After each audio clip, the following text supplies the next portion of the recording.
Ok, donc je vais aussi parler des élections européennes. Je vais les aborder d'un angle un peu différent. Le discours est plutôt court et complètement déstructuré. Mesdames et messieurs, comme vous le savez, et si ce n'est pas le cas, vous aurez l'occasion de vous en rendre compte au fil des discours auxquels vous serez confrontés ce soir, nous venons de clôturer les élections européennes. L'heure est donc au bilan. Bien sûr, je ne vais pas m'appesantir sur les détails. Je ne vais pas vous dire, par exemple, que les forces de droite sont arrivées en tête des élections européennes qui se sont déroulées dans les 28 États membres du 22 au 25 mai. Je ferai également l'économie d'informations concernant, par exemple, le Parti populaire européen, PPE, qui a recueilli 28,36% des suffrages et remporté 213 sièges, perdant au passage 61 sièges par rapport au scrutin de juin 2009. Je n'aurai pas non plus la prétention de vous dire que les socialistes et démocrates ont obtenu 25,17% des voix, que l'Alliance des libéraux et démocrates pour l'Europe a obtenu 8,52% du suffrage, que les Verts ont obtenu 6,92% des voix, les conservateurs et réformistes européens 6,13%, Europe, Liberté et Démocratie 5,06% et les non-inscrits 5,46%. En effet, c'est sur un aspect plus important à mon sens que j'aimerais me pencher ce soir. Alors, dans la morosité générale, provoquée par la montée en puissance des partis d'extrême droite, certains ont eu le bon goût de garder le sens de l'humour. En effet, ces plaisantins électoraux, comme certains les appellent, ont rivalisé d'imagination dans l'isoloir et n'ont pas oublié, bien sûr, de photographier leur bulletin de vote pour le publier sur Facebook.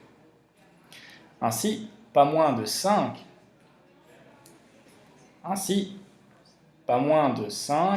de mes contacts Facebook ont jugé indispensable de se prendre en photo avec le bulletin de vote en prenant la pose traditionnelle de Facebook, le duck face. Vous avez cette pose que l'on fait en imitant un canard.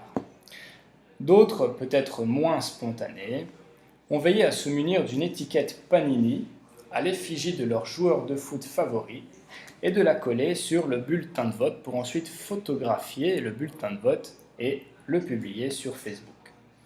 Enfin, d'autres encore n'ont pas manqué d'exprimer leur déception vis-à-vis des politiques en les gratifiant d'une phrase telle que « la politique c'est de la merde » ou « Elio Di Rupo homosexuel ». Bien sûr, de tels agissements sont honteux et devraient être sanctionnés. Mais au-delà de la blague, ils remettent une chose en question, le caractère obligatoire du vote en Belgique. Les contacts Facebook dont je parlais sont belges, ils ont tous voté en Belgique, étant donné que la plupart de mes amis vivent et votent en Belgique. Donc, la décision de rendre le vote obligatoire en Belgique remonte à 1893. Entre 1831 et 1893, les élections belges étaient caractérisées par un fort taux d'absentéisme. À titre d'exemple, il était de 65% en 1855. Les raisons invoquées étaient diverses. La plus récurrente de ces raisons était la distance du bureau de vote. La Belgique est ainsi devenue le premier État au monde à rendre le vote obligatoire. À l'époque, cette décision fut perçue comme une nécessité face à la faible participation électorale. Par ailleurs, on prévoyait d'élargir cette obligation aux autres pays. Mais cette prévision ne s'est pas vérifiée. En effet, seuls quelques autres pays, comme le Luxembourg et la Grèce, ont décidé d'appliquer cette mesure. À l'heure du désintérêt politique, certaines personnes en Belgique se posent une question, à savoir, que risque-t-on si on ne va pas voter ? Eh bien, les électeurs qui décident de ne pas se rendre au bureau de vote courent un risque, celui d'être convoqués au tribunal de police. Le tribunal de police est responsable de décider de la sanction à adopter. Il faut savoir qu'aucun appel ni recours n'est possible. La première absence injustifiée est punie d'une amende de 30 à 60 euros. En cas de récidive, cependant, l'amende sera de 60 à 150 euros. En outre, si 4 absences injustifiées surviennent en l'espace de 15 ans, l'électeur est tout bonnement rayé des listes électorales pour une période de 10 ans. Cependant, dans la pratique, aucun électeur n'a été sanctionné depuis 2003 pour ne pas être allé au bureau de vote.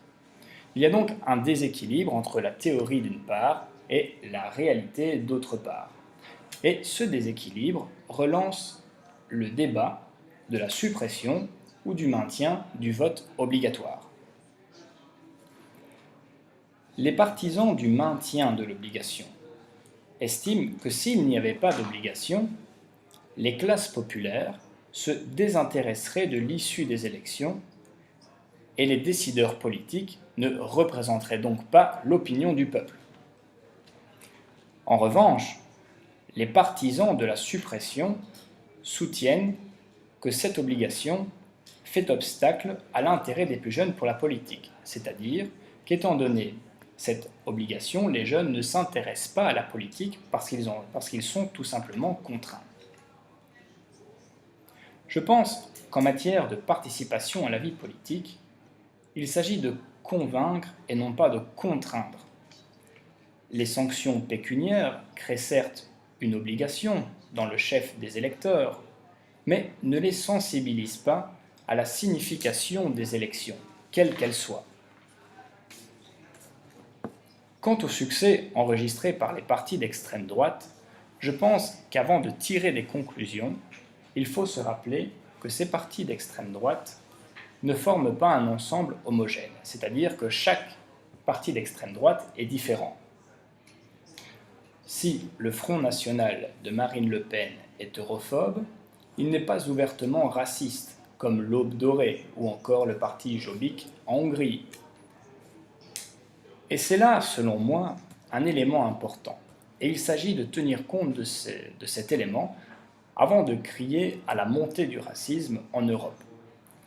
Car, à l'exception de partis tels que l'Aube dorée ou Jobbik, comme je l'ai mentionné tout à l'heure, les partis d'extrême droite européens sont davantage eurosceptiques, voire europhobes, qu'ouvertement racistes. Quant à la question de l'euroscepticisme, je pense qu'elle pourra faire l'objet d'un prochain discours. Merci.